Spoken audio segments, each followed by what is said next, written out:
Psychoanalysis and Christian Orthodox Anthropology, the desire for a relationship with God in his life-giving summons. This is written by Christian theologist. The many diverse cultural disadvantages currently in existence notwithstanding, I believe that our era enjoys a twofold privilege as compared with the centuries of the great apex of ecclesial theological discourse. I'm referring specifically to the knowledge of nature that modern science, especially quantum mechanics, has offered us with the language and method of modern scientists' investigation, as well as to the horizons for studying the human subject that the science of psychoanalysis has opened. I am of the opinion that the great church fathers and teachers of the church did not ignore the scientific knowledge of their time. Rather, they used it to shed light on the interpretation of the real and the existing that ecclesial experience proclaims. One is convinced of this simply by examining the early church fathers' commentaries and about the hexameron, that is the 6 days of creation, or in their terminology and methodology, the fathers adapt from Aristotle's On the Soul. The church theology is a life-giving continuation of the event of the incarnation of the Word, that is Jesus Christ. It continuously assumes a particular historical flesh, animating that which has been assumed. I will attempt to demonstrate briefly how this process of intellectual incorporation could be attempted today, based on the conclusions of psychoanalytic research into the primal compositions of the human subject. What degree of mutual complementarity exists between the psychoanalytical view of human subject and the ecclesial interpretation of the human being as a person? I can offer only certain hints, but I think they are fertile for the purpose of further exploration. It's common knowledge that in modern science there are no definitive certainties. There can only be interpretive suggestions, subject to refutation but accepted as long as their interpretations with a distinctively more complete interpretive range are not forthcoming. I draw these observations from the French psychoanalytic research of the so-called school of Jacques Lacan, which emerges as the one most faithful to the so-called Freudian tradition. The texts that help me are those of Lacan himself, as well as books by Frances Dolto, Denise Vass, Gerard Severin, and Daniel Lagache. I'm not a specialist in the field of psychology, psychoanalysis, so any inaccurate misconceptions or errors must be attributed to my inadequacy and not to my sources. How is the human subject viewed by modern psychology? First, as an existential reality distinct from the biological being, not unrelated and yet not identical to the biological individual. If we should attempt to point out the basic qualitative distinctions between the subject and the biological itself, we must employ the term referentiality. The possibility of existential reference. An infant comes into the world without speech, imagination, or judgment. It's equipped only with the ability to refer. And what is referred to, the form of the reference, is a fundamental primal desire.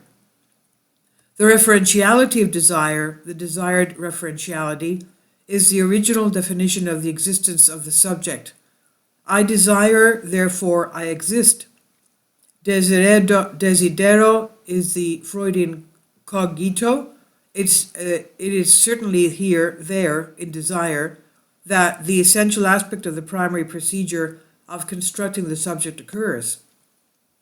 In the positive language of psychoanalytic realism, the desire is difficult to define.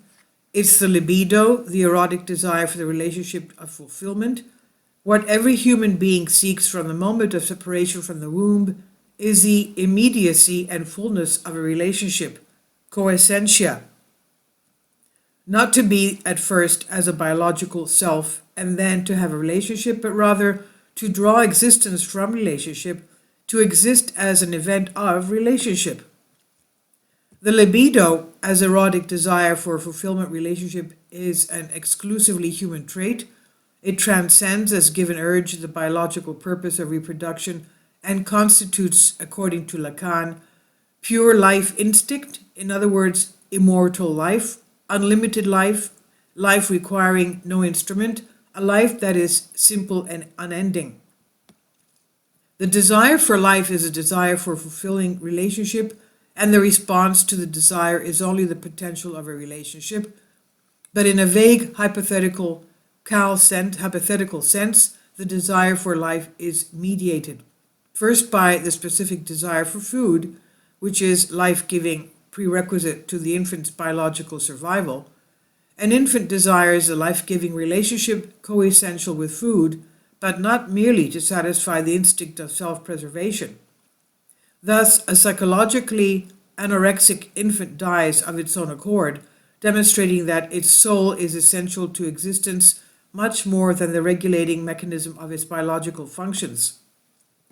An infant's life-giving desire for food encounters its first potential response at its mother's breast. Her breast signifies a potential response of the life-giving desire. It is the first signifier, the founding event of the relationship that forms the subject. The appearance of the signifier is a prerequisite to the relationship, the required origin of the birth of the subject.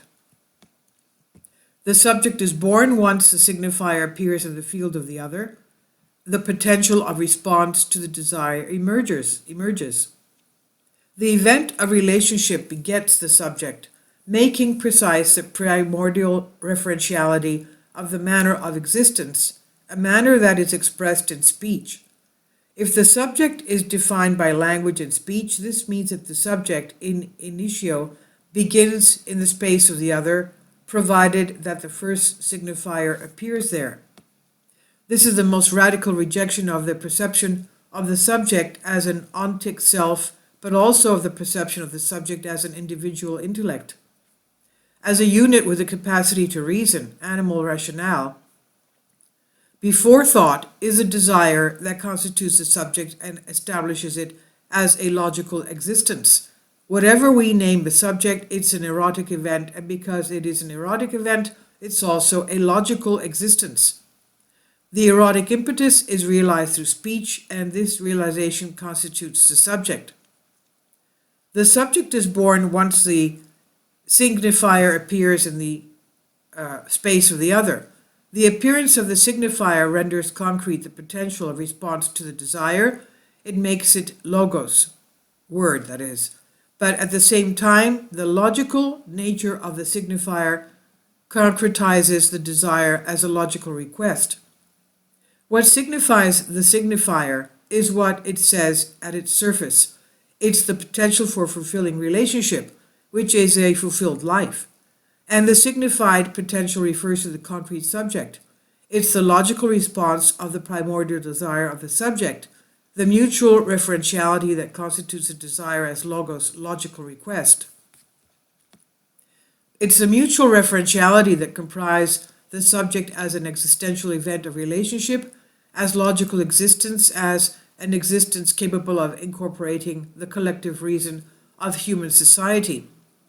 The first signifier may be the mother's breast, because this life-giving relationship to which the primordial desire is directed is not abstract.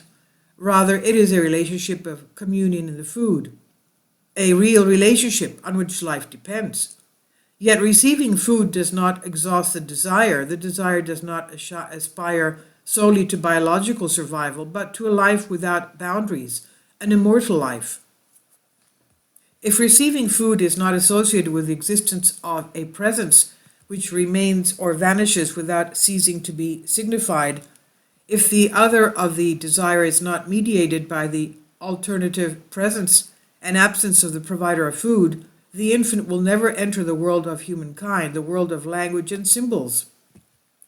Thus, the central and decisive agent in the establishment and the constitution of the subject is not the first signifier, but the last signified, towards which the primordial desire for fulfilling relationship, forever unfulfilled, is directed.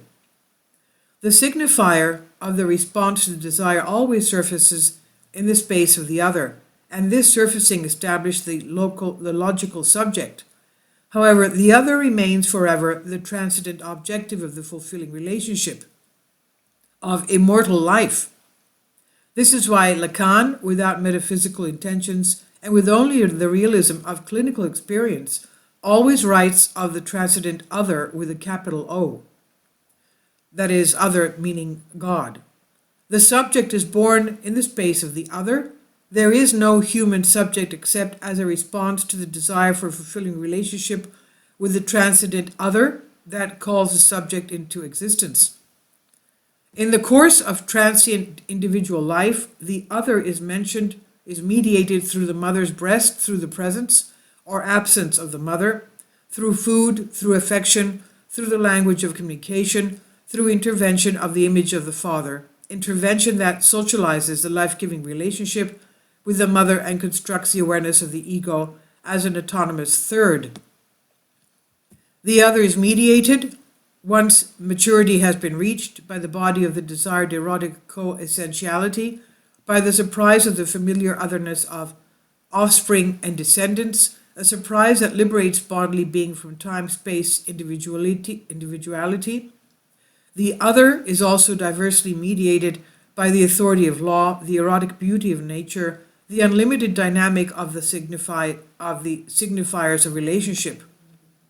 The subject is rendered an existential event owing to the life-giving desire for a fulfilling relationship with the transcendent other, and the desire is sustained as an existential referent because of the space of the other is never defied in one given presence, but is a space of presence-absence on the part of the multifaceted signified.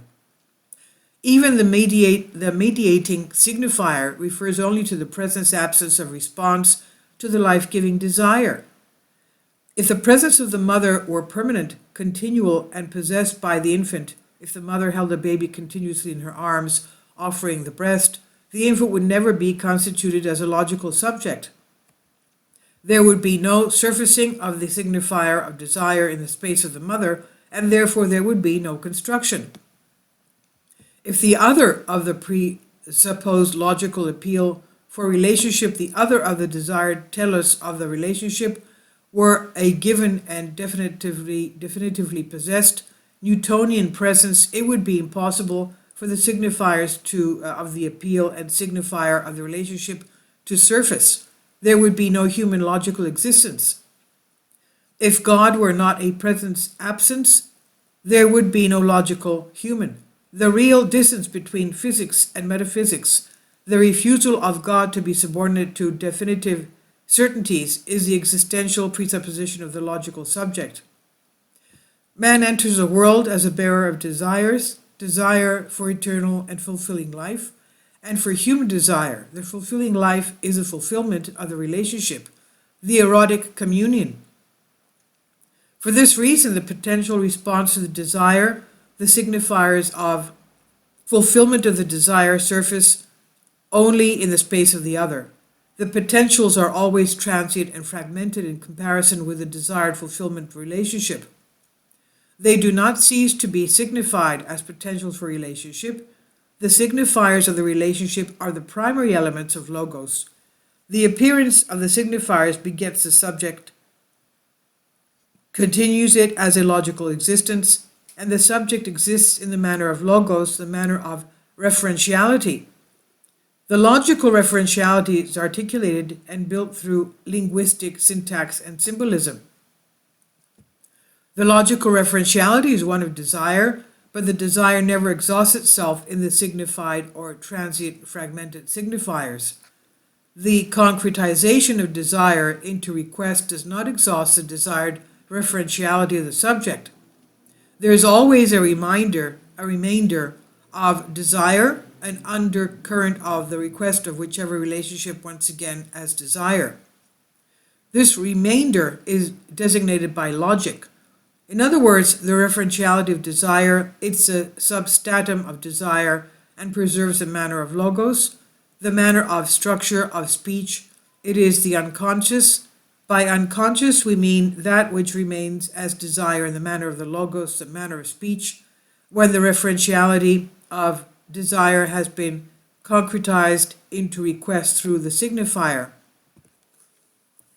The unconscious is constructed from the consciousness of the signifiers, that is, from the consequences of the fact that the signifier expresses a desire that has been concretized as request without exhausting the referentiality of the desire. Desire remains the universal substratum of all signified requests, a substratum that is itself referential. It refers to transcendent fulfillment, which is the aim of desire. The major contribution of Lacan to psychoanalytic science is summarized in this aphorism, quote, "The unconscious is structured as languages. This conclusion states first and foremost the referential character of the unconscious substratum of subjectivity. It states as much as referential manner in which the unconscious is constructed as it states its referential, which we might term the content or remainder of the unconscious. Thus both the structure and that which is constructed are homologous to language. Language is the sum total of signifiers and as a composition of the signifiers. Language is a manner of reference and relationship. The unconscious is structured like language because it's a remainder or substratum of desire, and desire is referred to only by the logos, the logical articulation, the word, language, the structure of language. This unconscious is the unfathomed yet real distance between the forever deficient fulfillment of desire and the desired fulfillment of erotic coessentiality with a transcendent other. The unconscious itself remains a desire articulated through logos, revealing the basic and primary logic of reference that makes the subject a subject. The manner in which the unconscious surfaces through the psychoanalytic method expresses the referential nature of the subject's constitution at all levels. We assume some nucleus of subjectivity, even the unconscious, which, however, is expressed and referred to only through the manner of logos. The hypostatic nucleus of subjectivity cannot be classified through intellectual conception because it is simultaneously objectified and possessed by the subject, not identified with it. What then is the alternative to the intellectual conception when it comes to the self-determination of the subject? Lacan responds, the being of the subject, that which is situated beneath the intellectual conception. However, if the notion objectifies the being, leaving out, quote, that which is situated beneath intellectual conception, end quote, the choice of being as self-definition of the nucleus of subjectivity is lost in the definability or the non-conception. What the choice is, the consequence is neither the one nor the other. We choose being, the subject disappears, eludes us, and falls back into non-conception. We choose a conception, and the conception survives maimed by that part of non-conception, which is clearly that which establishes the unconscious by virtue of the realization of the subject. Neither the conception nor the being. Is there a third choice regarding the self-definition of the subject? The Church answers, my beginning and hypostasis has been your creative command. The nucleus or the hypostasis of the subject is a summons from non-being to being, and the hypostasis is personal. When God calls beings from the non-being, beings capable of logic, relationship, communion with God, God's will to commune his uncreated existence with personal creative existence is active will. It is a work, and God's work is his word. Quote, in the case of God, the work is logos, end quote. The human being is a personal existence because the creative summons of God presupposes the person is a hypostatic answer to this summons. In other words, as an existential potentiality for relationship with God, as the freedom to affirm or to reject existential communion with him. The summons creates a hypostatic that attributes real identity to the existential potentials of the consequences of the summons. It hypostases not only the creative but also the appealing dynamic of the summons, the potentiality of relationship. God's summons presupposes the human answers not simply as an expression of will, but as a way of being, as an existential event.